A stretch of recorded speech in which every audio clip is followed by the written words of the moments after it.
The splintered wood of the door did little to muffle the sounds of her fate being sealed.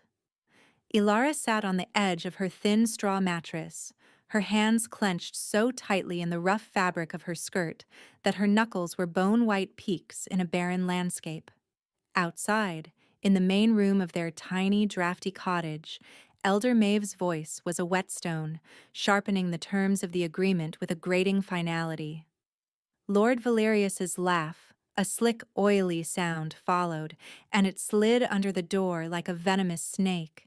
She didn't have to see him to picture his smug, fleshy face, his small eyes glittering with the pleasure of acquisition.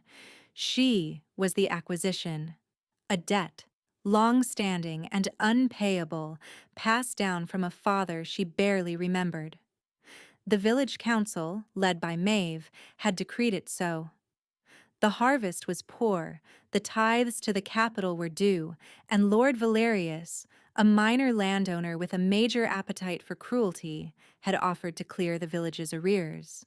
His price was her: a wife to warm his bed, a servant to bear his name, an object to display his magnanimity.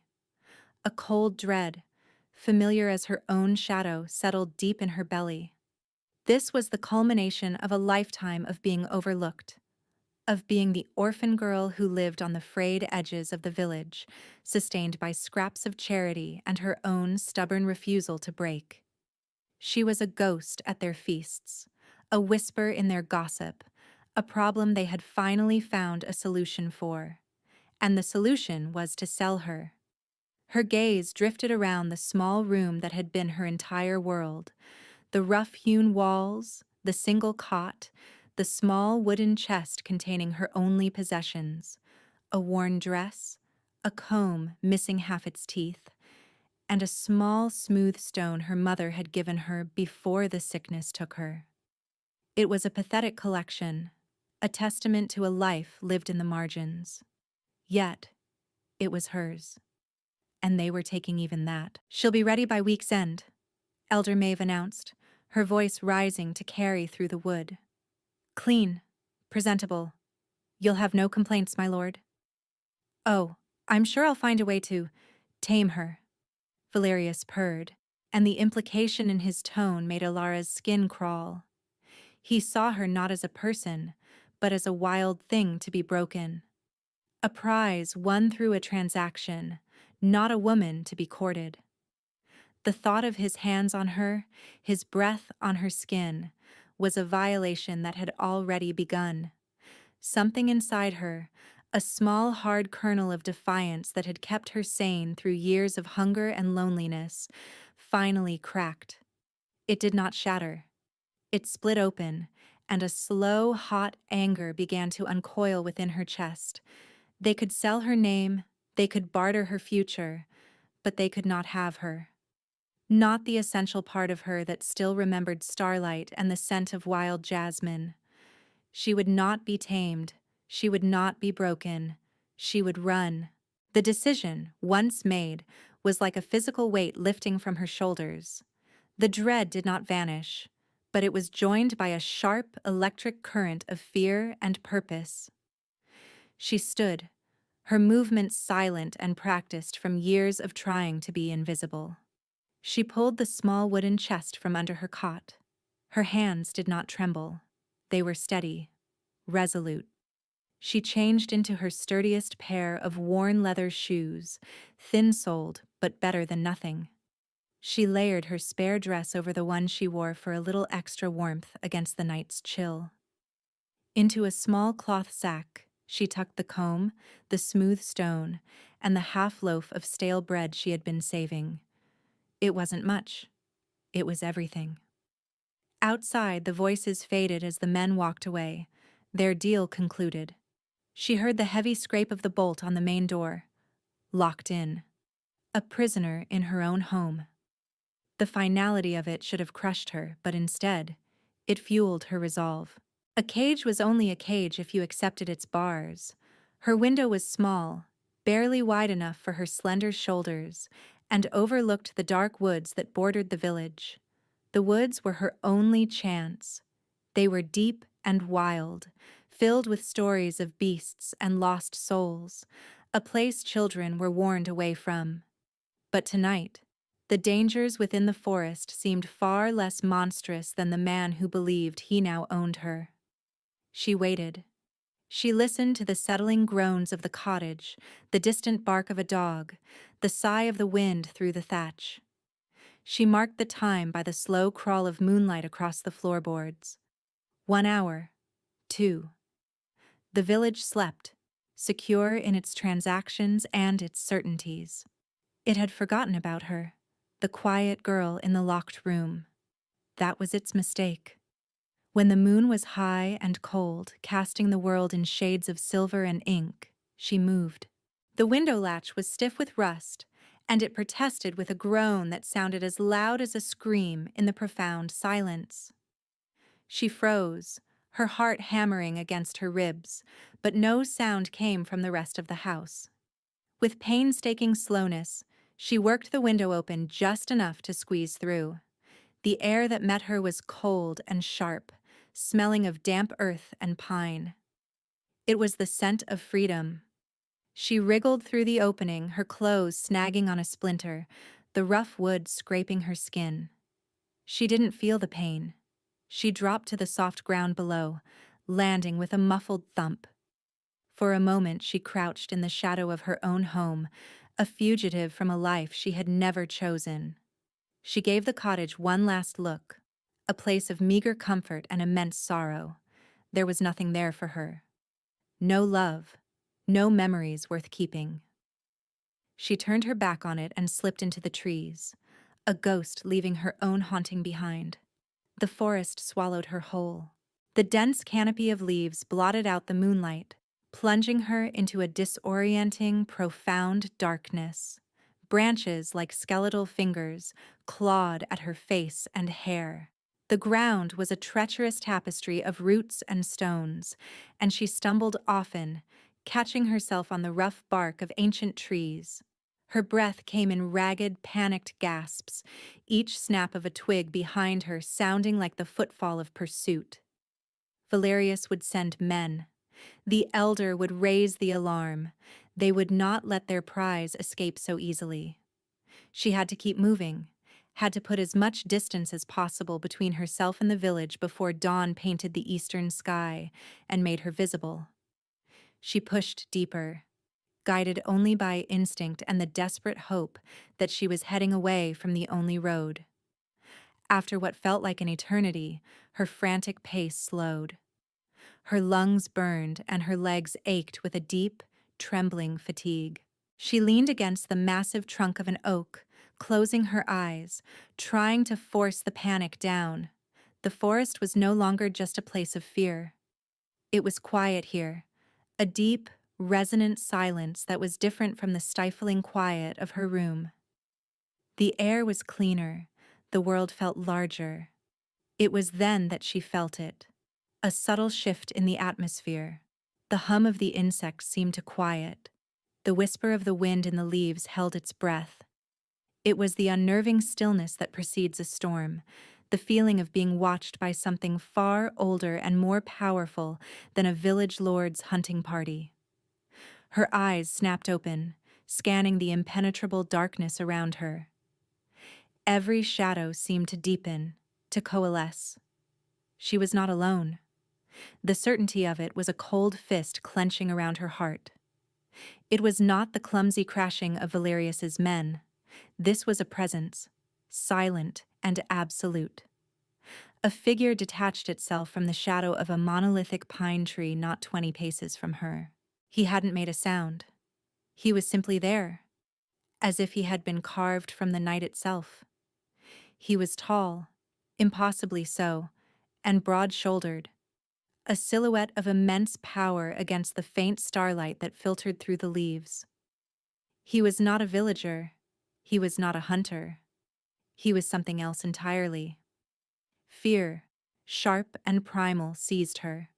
She took a half step back, her hand flying to the small sack at her waist, as if a comb and a stone could offer any protection.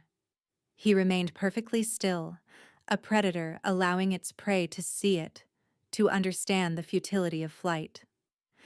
As her eyes adjusted, details began to emerge from the gloom.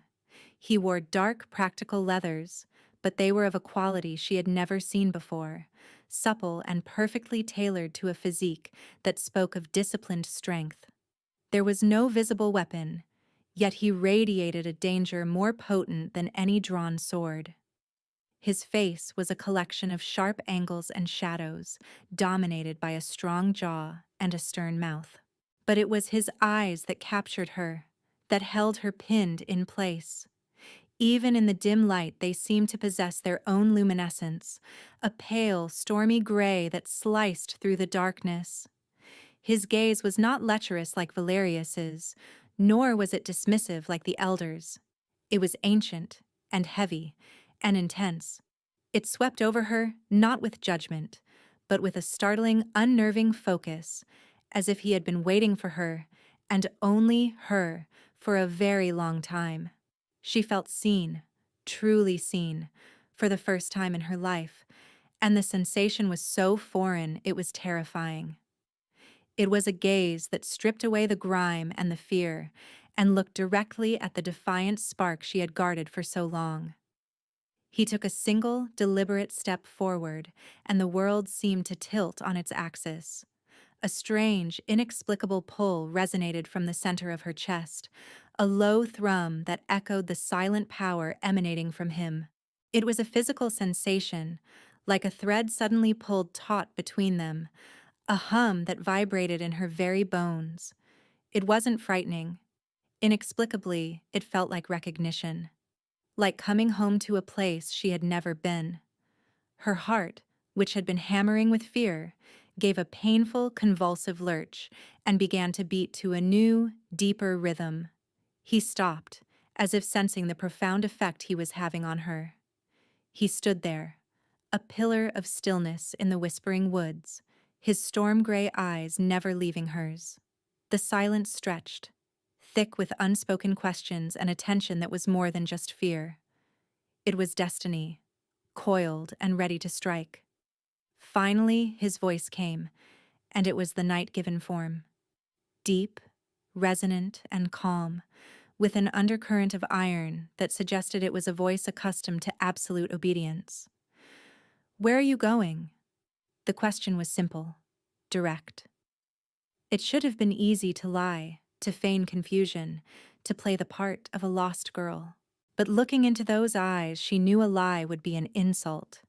And for some reason, she could not bring herself to insult this man. Thinking him a bounty hunter, perhaps one more skilled and dangerous than any Valerius could afford, she found her defiance was the only truth she had left. She lifted her chin, her own voice barely a whisper but laced with the same stubbornness that had carried her this far. Anywhere but back there. A flicker of something, surprise, interest, crossed his stoic features. It was there and gone in an instant. He took another slow step closer. The pull in her chest intensified, making it difficult to breathe. He was close enough now that she could see the faint silver threads at his temples, the hard line of his mouth. He smelled of pine and cold night air, and something else. Something uniquely his. Power. "They will come for you," he stated. It was not a warning. It was a simple fact. "Let them," she shot back, the words braver than she felt. "I will not be property." A long moment passed. He studied her, his gaze unwavering. She felt like a page in a book he was reading with intense concentration. He seemed to be weighing her, measuring the truth of her words against the trembling of her hands. "What is your name?" he asked, his voice softer this time, but no less commanding. "Ilara." She said it, her own name, and it felt new on her tongue, spoken into this strange, charged space between them. It was not the name of a debt. It was the name of a girl who had fled into the woods at midnight. "Ilara," he repeated, and the way he said it was different.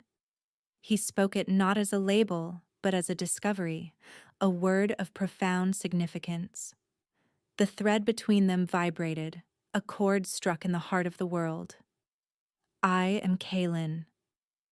The name meant nothing to her. He was a stranger, a formidable and terrifying presence in the woods. And yet, that inexplicable sense of safety, of rightness, warred with her instinct to flee. He was the most dangerous thing she had ever encountered, and also the only refuge she could see. They will not have you, Kaelin said, his voice dropping to a low, possessive growl that sent a shiver down her spine. It was not the predatory tone of Valerius. This was the sound of a mountain declaring it would not be moved. You're coming with me. The command was absolute. It was a decree from a king, though she did not know it. To her, it was a terrifying, impossible choice. To trust this stranger was madness. To refuse was to be left to the wolves, both animal and human.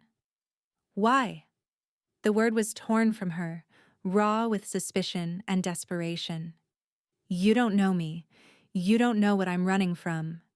I know enough, he said, his gray eyes searching her face. I know you have fire in you, and I know that you are not for them. He took the final step that closed the distance between them. He did not touch her, but his proximity was a physical force, a wall of warmth and strength that shielded her from the cold night. I will not force you, Alara. The choice is yours. You can keep running. Take your chances in the wild. I will not stop you. He paused, letting the weight of that choice settle on her. The wilderness, starvation, the certainty of being hunted. Or, he continued, his voice a low murmur that seemed to speak directly to the thread in her chest. You can come with me, and I swear on my name, no one will ever treat you as property again. In that moment, he offered her more than just safety. He offered her dignity. He saw the very thing she was fighting for and named it as a right she deserved. In his eyes, she was not a debt to be paid or a creature to be tamed. She was a person with a fire inside her, gaze turning inward for a fleeting second, his gaze turning inward for a fleeting second, for something genuine, for a long, long time. Loneliness. She recognized it instantly. It was the same hollow ache she had lived with her entire life. This powerful, terrifying man was lonely. The realization was a staggering blow, dismantling the last of her defenses. Her fear did not vanish, but it was overshadowed by the undeniable pull, the strange sense of destiny that had taken root in the clearing. She looked from his intense eyes to the dark, unwelcoming forest behind her, and then back. One path led to a familiar struggle for survival. The other led into the unknown, with a man who felt more real than anyone she had ever met. She gave a single, sharp nod. I'll come with you. The relief that washed over his features was subtle, a slight softening of his stern mouth, a lessening of the tension in his shoulders. But she saw it. It was as if the world had finally righted itself for him. He offered her his hand. His fingers were long and calloused, his palm wide and warm.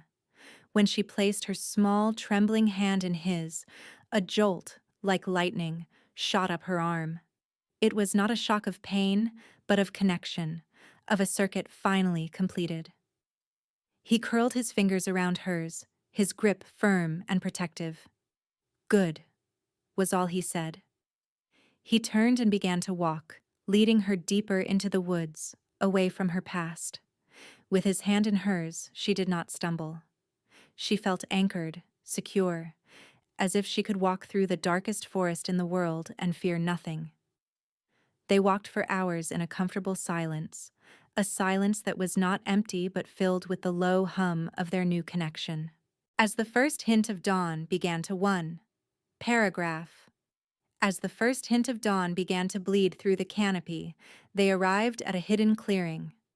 Two massive black horses stood tethered, their coats gleaming even in the pre-dawn gloom. They were war horses, she realized with a jolt, larger and more magnificent than any animal she had ever seen. A small, well-supplied camp was set up nearby, a testament to his preparedness. He had not stumbled upon her by chance. He had been waiting. The thought sent a fresh wave of confusion and fear through her. Who was this man who waited in the dark for a runaway orphan? He released her hand to tend to the horses, and the loss of contact left her feeling suddenly cold and untethered. He worked with an efficient economy of motion, checking straps, offering the beasts water. He moved like a soldier, like a commander. He turned back to her, holding out a water skin and a piece of dried meat. "Eat," he commanded gently. "We have a long ride ahead." She ate, her hunger a dull ache she had long grown accustomed to ignoring. The food was simple but filling, and the water was cool and clean. As she ate, she watched him, trying to piece together the puzzle he presented. He was no mere bounty hunter. He was no nobleman's guard. The authority he wore was not a uniform. It was woven into the very fabric of his being. It was innate. The journey that followed was a blur of motion and changing landscapes. He lifted her onto one of the massive horses as if she weighed nothing, mounting behind her. His body was a solid wall of heat at her back, his arms a protective cage around her as he took the reins. The intimacy of the position should have terrified her, but it felt strangely natural, safe.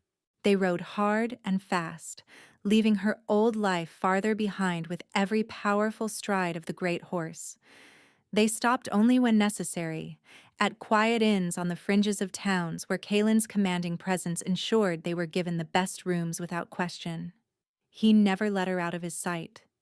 He would stand guard outside her door while she washed, and take the cot by the door when they shared a room.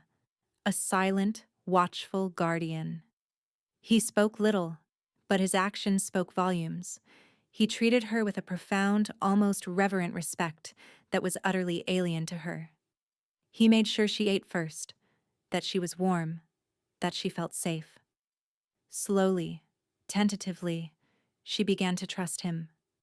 The fear receded, replaced by a blossoming curiosity and the steady, warm glow of the bond between them. Sometimes she would catch him looking at her with an expression of such raw tenderness it stole her breath away.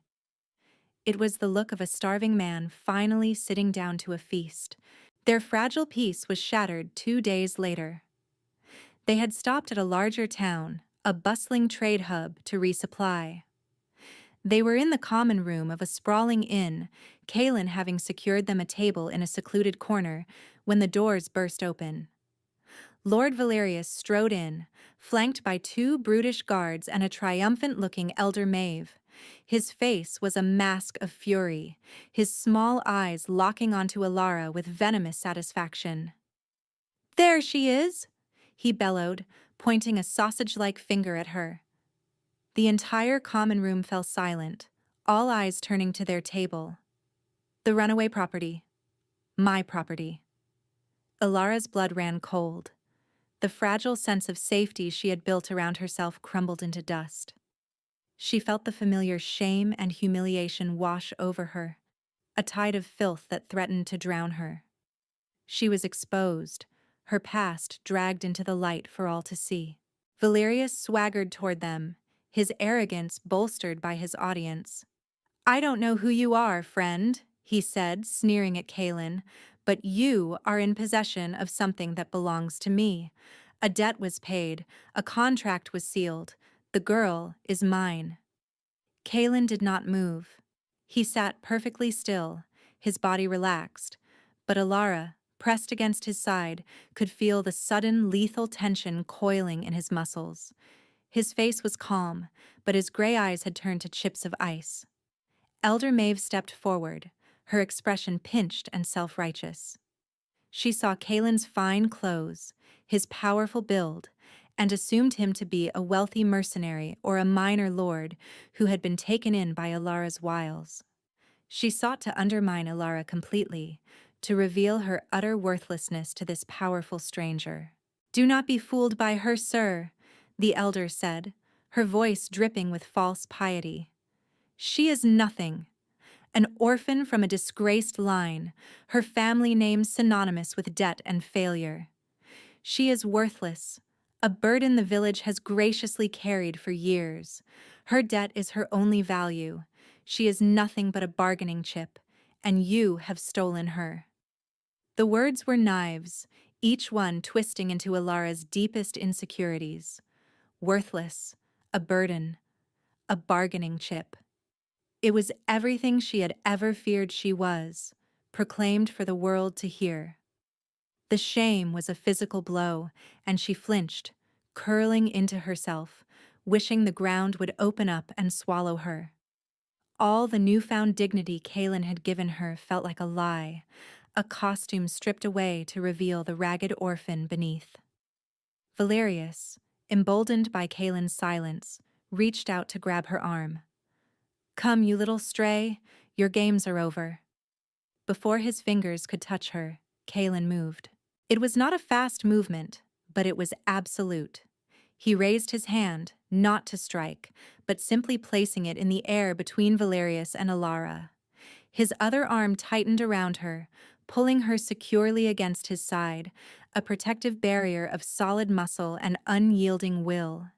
He rose to his feet, and his full height seemed to suck the very air from the room. He towered over Valerius, his shadow falling over the smaller man like a death sentence. The calm authority he had carried before now blazed into a cold, controlled fury that was terrifying to behold. The atmosphere in the inn crackled, thick with a power that had every patron shrinking back in their seats. "You will not touch her," Kaelin said. His voice was quiet, almost conversational, yet it cut through the room like a razor's edge. It was the voice of a man who had never had to raise it, for his softest word was law. Valerius, too arrogant to recognize the danger, scoffed. "And who are you to tell me what I can and cannot do? She is mine by law." Kaelin's gaze was utterly chilling. He slowly held up his left hand, turning it slightly.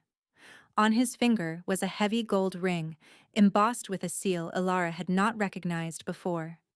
The signet of the Alpha King. A collective gasp swept through the room.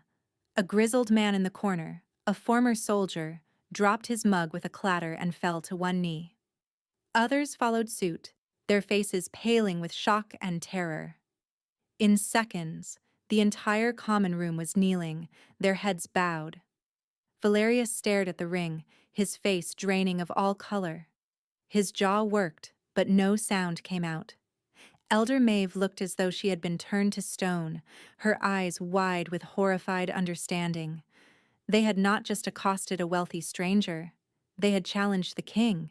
The Alpha King Kaelin, the Wolf of the North, a ruler whose name was spoken in equal parts fear and reverence across the entire continent. Kaelin's icy gaze shifted from the ring to Valerius. "Her debt?"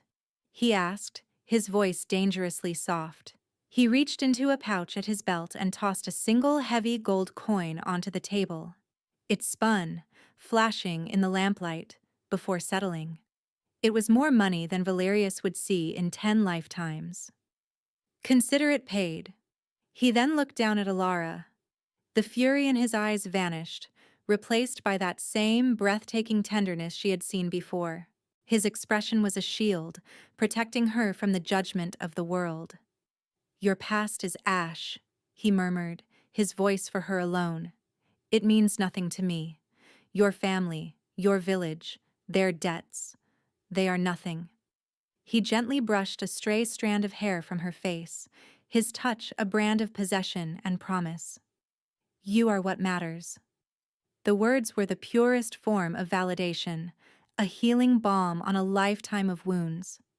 Tears she had refused to shed in the face of cruelty now welled in her eyes, tears of gratitude and overwhelming relief.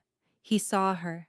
He saw past the debt, past the orphan, past the runaway, and saw only her. His attention returned to the two terrified figures before him. His voice was ice and iron once more. "As for you, Valerius," he said, his tone flat and final, "you will never hold title or land in my kingdom again.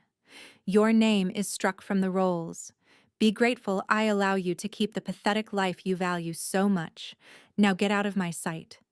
Valerius, trembling like a leaf, scrambled backward and fled the inn without a single backward glance. Kaelin's gaze then fell upon Elder Maeve, who was prostrate on the floor, weeping. "Your village's charter is now under royal review," he stated calmly. "I suggest you return home and teach your people the difference between law and justice, for I will be sending my magistrates to ensure the lesson is learned." With a final dismissive glance, he turned his back on them, his dismissal absolute. The confrontation was over. He had vanquished her demons with a few quiet words and the sheer force of his will.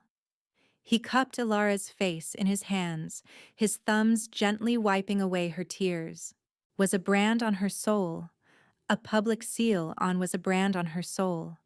A public seal on the invisible bond that had drawn them together in the dark woods. It tasted of protection, of fury, of a love so profound it shook the foundations of her world. He pulled back, his forehead resting against hers, his stormy eyes blazing into hers. "You are mine now," he breathed, the words a sacred vow. And for the first time in her life, the idea of belonging to someone did not feel like a cage. It felt like a shield. It felt like home. 3 months later, Ilara woke to the soft morning light streaming through the towering arched windows of the royal bedchamber. The linens were silk, the air was scented with lavender, and the man beside her was still sleeping, his powerful form relaxed in a way she knew he only was with her. King Kaelin, her Kaelin. Trace the line of his jaw with a gentle finger. A simple act of intimacy that still filled her with a sense of wonder. The orphan girl from a forgotten village was now the beloved of the Alpha King. It felt like a fairy tale, but the steady beat of his heart against her hand was real. Their life together was not a fairy tale of idleness, however. Kaelin had seen the fire in her, and he had not sought to extinguish it.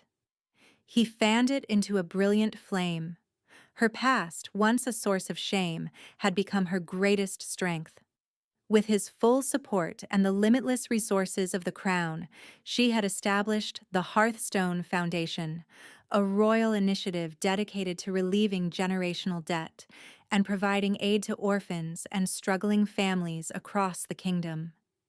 Her days were filled with purpose. She met with ministers, reviewed petitions, and traveled to the very villages that had once scorned people like her, bringing not just charity, but justice. She was no longer a bargaining chip. She was a queen in her own right, her counsel valued, her compassion a force that was reshaping the kingdom from the inside out. She had found her voice, and it was a voice that spoke for the voiceless. Kaelin's eyes fluttered open, his storm-gray gaze finding her instantly. A slow, warm smile spread across his lips, a sight reserved for her, alone. "Good morning, my heart," he murmured, his voice thick with sleep. He pulled her down for a soft, lingering kiss. "What grand plans does my queen have to change the world today?" he asked, his tone light with affection but underscored with genuine respect for her work. "Today," she said, snuggling against the warmth of his chest, "I am meeting with the trade guilds about sponsoring apprenticeships for the older children from the capital orphanage, and then I have a report to finalize on the land reforms for the southern farmlands." He listened, his expression proud. "Ambitious," he noted, "and necessary." He fell silent for a moment, his hand stroking her hair. He then grew serious, his gaze searching hers. "Are you happy, Ilara?" The question was simple, but it held the weight of his deepest concern. He had given her everything: a title, wealth, power, but he knew that those were not the things that truly mattered. She thought of the cold, hungry nights, the sting of insults, the terror in the woods. She remembered the girl she used to be, the one who thought survival was the only goal. That girl was a distant memory, a ghost she had finally laid to rest. She leaned in and kissed him, a kiss filled with all the love and gratitude in her heart. "Kaylin," she said softly, looking directly into the eyes that had seen her when no one else had. "My life began the night I fled into the forest. You were waiting for me beyond the trees." A profound contentment settled over his features, a peace she knew he had searched for as long as she had. He pulled her tighter against him, his hold a perfect circle of safety and love. "And so," he whispered against her hair, his voice a rumbling vow, "did mine."